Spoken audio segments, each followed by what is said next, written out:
Good afternoon. So yesterday we were working a much more simple site, and now we're going to show you how to excavate a complicated area. And we're here with... Hi, I'm Joe. Jessica, Mariah, Harry.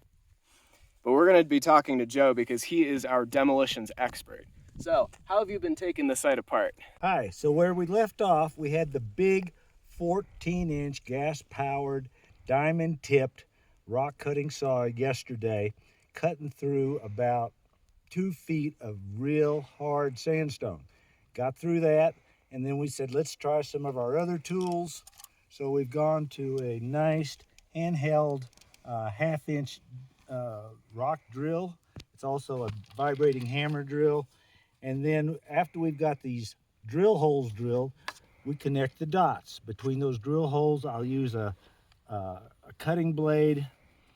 It's about a 2.5-inch blade.